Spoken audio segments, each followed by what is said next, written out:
I wanna be Batman, cause everybody really What's up, ain't everybody? This is mjo here with mjawwarrior, and I'm bringing you guys my finishing, well, not finishing, but continuation to the top 10 favorite Batman stories. Now, before I get into the whole countdown, the finish off number 5. Yeah, it's number 5. I really want to say thank you to all my subscribers. Thank you for sticking around, even though I haven't been doing a video within 2 weeks or so.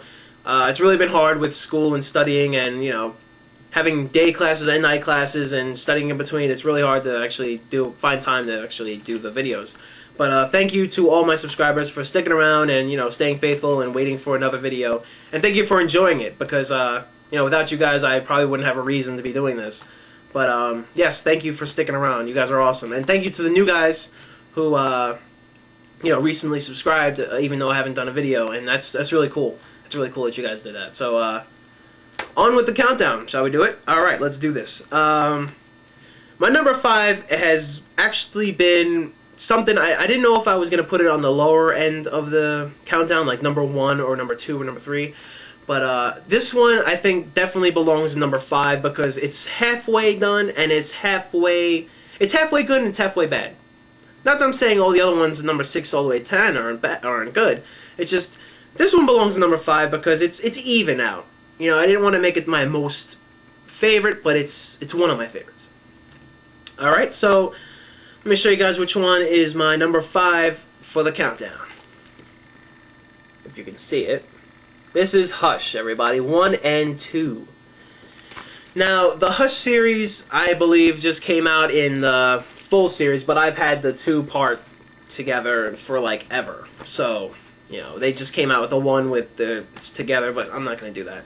Let me get into the story. I'm not going to give you guys the whole plot, because if you want to read it, I don't want to spoil everything for you, and then you know, what's the point of reading it, right?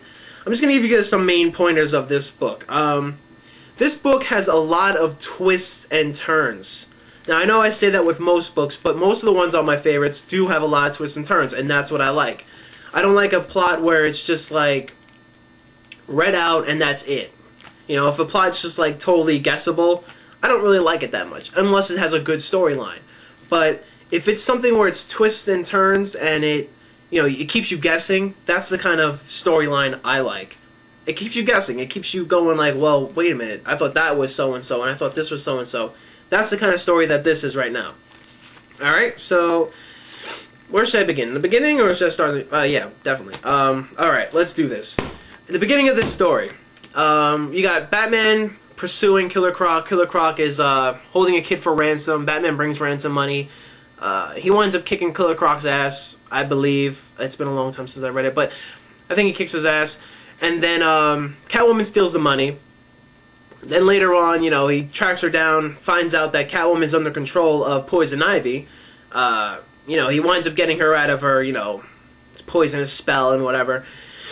And later on, Batman, well, Bruce Wayne and Selina Kyle are at a matinee together. You know, they're watching a whole opera show, and Harley Quinn jumps out of nowhere, starts, you know, wanting people's money.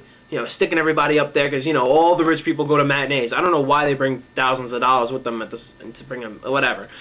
So she's doing that. Batman, you know, comes out of nowhere, you know, gets dressed up, puts on his Batman suit, starts kicking some ass, taking some names, you know, because that's what Bruce Wayne does. He's the fucking man. He comes out like the brawny man, whooping ass.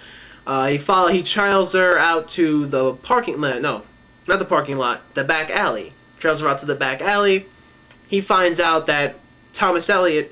Whoa! Let me backtrack for a second. Thomas Elliot, if you haven't already seen my Heart of Hush video, he is a close friend to Bruce Wayne since they were little kids. Now, Thomas Elliot, during the Killer Croc thing, he winds up, Batman winds up getting really hurt. And Thomas Elliot winds up, you know, fixing up his head because he got a fractured skull. So, let me just put that in there for you. Now let me get back to the present. The present, now he finds Thomas Elliot in the alleyway, and it looks to be that he's shot. And then you see Joker's there, and it looks to be that the Joker shot him. Now, Batman gets all twisted and turned and starts whooping Joker's ass. Like, seriously kicking his ass. He brings him basically to the point where he's killing him. I think a tooth fell out, or a couple of them fell out after punching him in the face so many times. He starts kicking his ass really hard. Gordon comes out of nowhere, tells him, yo, man, you need to chill out. You know, don't kill him. This is not your way. He's like, all right, puts him down and whatever. Later on, Dick Grayson, I think it was, Dick Grayson, he comes up, shows up, and they go to Thomas Elliott's funeral. At the funeral, he starts talking plots about, you know, who's the mastermind behind all of his criminals acting all out of whack, because they're all acting out of character, you know.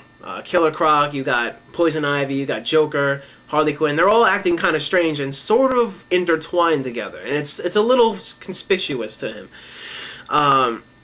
He winds up finding out from Ra's al Ghul someone from his past has risen from the dead using one of the Lazarus pits. Now, he doesn't know who it is. He thinks it's Jason Todd or whatnot, or no, not Jason Todd. He just starts speculating. Well, later on, you find out that when he comes back, Tim Drake, he's been taken hostage by Jason Todd. Now, Jason Todd, you know, has him as a captive. Batman starts fighting him.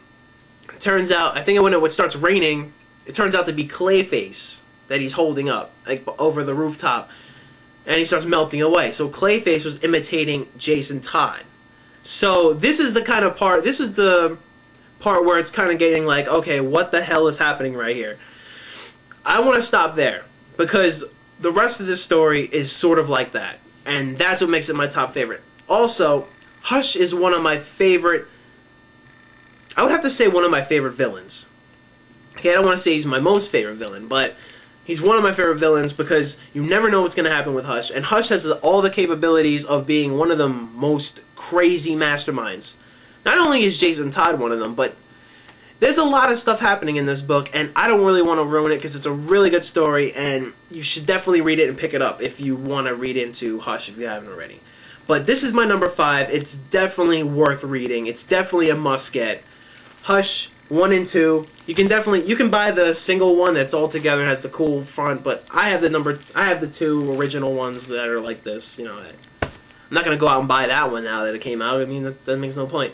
But that is my number 5. I'm definitely gonna bring you guys my number 4, 3, and 2 very soon. So catch you guys later. This is MJaw here with MJaw Reviews. This is Batman Hush, my number 5 pick for the top 10 favorite Batman stories. I didn't want to ruin the ending for you, so definitely pick this up and read it. I'll catch you guys later.